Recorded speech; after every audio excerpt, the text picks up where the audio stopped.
தமிழக விவசாயிகள் பாதுகாப்பு சங்கத்தினுடைய நிறுவனர் ஈசன் முருகசுவாமி அவர்களை நேற்று இரவு 10 மணி அளவில் காவல்துறை இரவோடு இரவாக எந்த ஒரு தகவலும் தெரிவிக்காமல் சாந்தி எச்சரிஸ் என்ற ஒரு நிறுவனத்தினுடைய மேலாளர், அந்த கோழி உற்பத்தி செய்யக்கூடிய நிறுவனத்தினுடைய மேலாளர் பொய்ப்புகார் கொடுத்ததன் அடிப்படையில் சட்டவிரோதமாக குடிமங்கலம் காவல் நிலையத்தில் வைத்து அந்த காவல் நிலையத்தினர் அந்த பகுதியில் வைத்து கைது செய்திருக்கின்றனர்.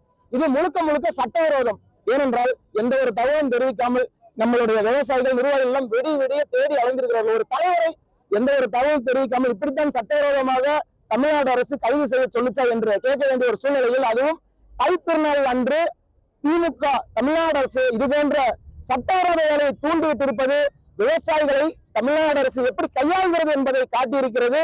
அதுவும் கடந்த 28ஆம் தேதி, கடந்த மாதம் 28ஆம் தேதி தமிழ்நாடு முழுக்க இருக்கும் விவசாயிகளை ஒருங்கிணைத்து மிகப்பெரிய 40 ஆண்டுக்கு பின்பு ஒரு மாநாட்டை நடத்தி காமித்த தமிழக விவசாயிகள் பாதுகாப்பு சங்கத்தினுடைய நிறுவனர் ஈசன் முருகசாமி அவர்களை தமிழ்நாடு அரசு திட்டமிட்டு இந்த கறிக்கோழி நிறுவனங்களுக்கு ஆதரவாக காவல்துறை ஏவிட்டு கைது செய்திருப்பதை கண்டித்து இந்த ஆர்ப்பாட்டம் மட்டுமல்ல, தமிழ்நாடு முழுக்க நடந்து கொண்டிருக்கிறது. உடனடியாக விடுதலை செய்வது மட்டுமல்ல, நாங்கள் கோழி உற்பத்தி செய்யும் விவசாயிகள் பண்ணையாளர்கள் இழப்பை ஏற்படுத்துகிறது, அதுக்கு நியாயமான விலை கிடைக்க வேண்டும், உற்பத்தி நிறுவனங்கள் உட்பட அனைவரையும் அழைத்து முத்தரப்பு பேச்சுவார்த்தை தமிழ்நாடு அரசு நடத்த வேண்டும் என்றும் 21ஆம் தேதி அந்த பேச்சுவார்த்தை நடத்துவதற்கான ஏற்பாட்டை தமிழ்நாடு அரசு செய்திருக்கும் நிலையில், இந்த தனியார் கறிக்கோழி நிறுவனங்கள் இது நடக்கக்கூடாது என்று திட்டமிட்டு செய்திருந்த நிலையில் கூட்டு சேர்ந்து தமிழ்நாடு அரசு கறிக்கோழி நிறுவனங்கள் சேர்ந்து இந்த பிரச்சனையை திட்டமிட்டு செய்திருக்கிறது.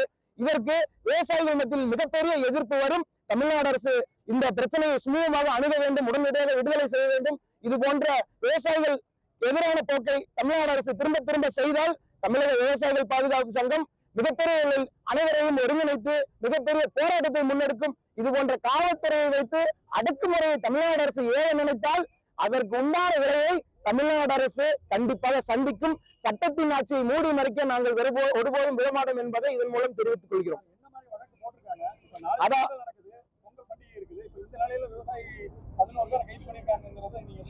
அதாவது கோழி குஞ்சுகள் 1 மணி நேரம் 2 மணி நேரம் வாகனங்களை தடுத்து வைத்ததால் இறந்து விட்டதாகவும், கல்லெடுப்பு வாகனங்கள் மீது எரிந்ததாகவும், இதனால் பெரிய இழப்பு ஏற்பட்டதாகவும் அந்த நிறுவனத்தின் மேலாளர் புகார் கொடுத்துள்ளார்.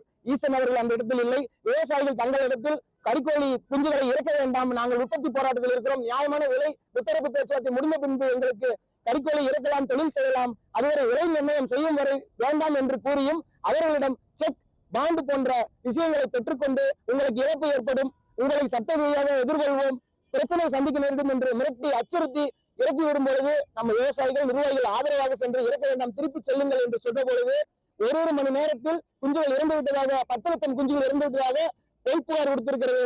தமிழ்நாடு முழுக்க மட்டுமல்ல, மற்ற மாநிலங்களுக்கும் இந்த கறிக்கோழி குஞ்சுகளை கொண்டு சென்று வரும்பொழுது 2-3 நாள் தாக்கு பிடிக்கக்கூடிய குஞ்சுகள் 1 மணி 2 மணி நேரத்தில் இந்த குஞ்சுகள் இறந்திருப்பதாக கூறுவது பேரழிச்சியை ஏற்படுத்தி மட்டுமல்ல, முழுக்க பொய்ப்புகார் என்பது அதிலேயே தெரியும்.